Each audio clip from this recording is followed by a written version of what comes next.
Cuba kita renungi sebuah negara yang gah dengan kemajuan namun rapuh dari sudut perpaduan. Moden dari segi pembangunan tetapi longgar dari segi kesepakatan rakyatnya.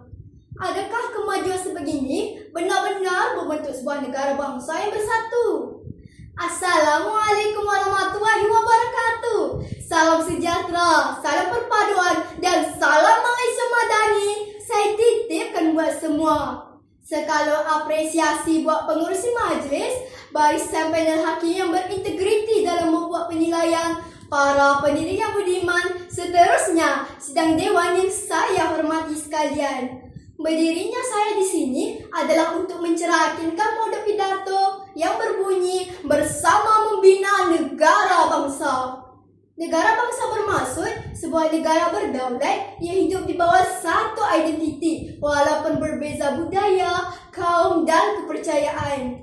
Perkara ini mengingatkan saya kepada pesanan Bapa Kemerdekaan kita, Tunku Abdul Rahman yang berbunyi, kita semua adalah rakyat Malaysia. Inilah ikatan yang menyatukan kita. Sesungguhnya inilah asas kepada pembentukan sebuah negara bangsa. Hadirin yang saya hormati sekalian, meneliti kepada punca pimpinan hujah yang pertama, kata kunci utama ialah perpaduan, iaitu kesediaan untuk memahami dan menghormati perbezaan yang wujud dalam masyarakat. Mantan Perdana Menteri Tun Dr. Mahathir Mohamad menegaskan bahawa perpaduan merupakan asas kekuatan negara selari dengan rukun negara. Sebagai tamsilan, anak watan seperti Sheila Hamzah membuktikan bahawa perbezaan budaya mampu menjadi jambatan perpaduan melalui seni dan bahasa. Berdasarkan Indeks Perpaduan Nasional, tahap kebersamaan rakyat Malaysia berada pada tahap yang stabil, namun tetap berdepan dengan cabaran rancam seperti jurang sosial dan kefahaman antara kaum. Anda dicemeringkan dengan negara yang mengalami konflik akibat perpecahan, jelas menunjukkan bahawa perpaduan merupakan asas kepada kestabilan negara. Sekiranya perpaduan ini diabaikan, negara akan menjadi mantul dan mudah berderai. Kombinasi intelektual yang dirahmati sekalian. Selain itu, kelangsungan negara bangsa turut berpaksikan ilmu yang dipandu oleh integriti. Hakikatnya, ilmu tanpa integriti mampu menggunakan mudaratan sekiranya disalahgunakan. Negarawan ulung Tun Dr. Ismail Abdul Rahman ketika menggalas amanah sebagai Menteri Dalam Negeri dari tahun 1969 hingga 1973 pernah menegaskan bahawa tiada kepimpinan yang murni mestilah berasaskan keluhuran, kejujuran, disiplin dan amanah. Berdasarkan data sahih daripada Suruhanjaya Pencegahan Rasuah Malaysia, ratusan kejimaan noda ini masih dilaporkan saban tahun di Malaysia, sekaligus membuktikan bahawa isu integriti kekal menjadi cabaran kronik tanah air.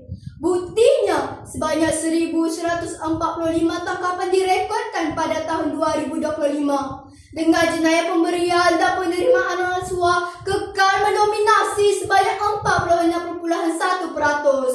Angka-angka ini menjadi saksi bisu bahawa wabak rasuah masih membara dan menuntut tindakan tuntas daripada kita semua. Anda dicerminkan dengan negara yang berpaksikan tahap integriti tinggi, kadar penyalahgunaan kuasa mereka adalah jauh lebih rendah disebabkan keberkesanan sistem nilai dan penguasaan yang lebih berkesan. Di sini benarnya mafhum peribahasa, harapkan pagar, pagar makan padi. Sekiranya hazanah ilmu tidak disulami keluhuran integriti, negara akan menjadi mandul dan hilang kepercayaan rakyat.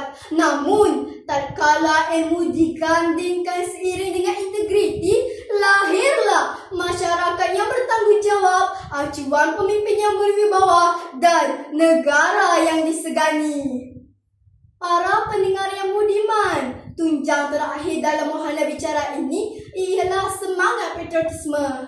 Hakikatnya, patriotisme ini bukanlah sekadar simbol di luaran, tetapi merupakan manifestasi cinta kudus kepada negara yang dizahirkan membuktikan melalui tindakan. Sebagai tamsilan, semangat patriotisme ini juga dapat ditelusuri melalui pengorbanan suci wira negara seperti Lieutenant Adnan Saidi yang mempertahankan benteng tanah air dengan keberanian luar biasa.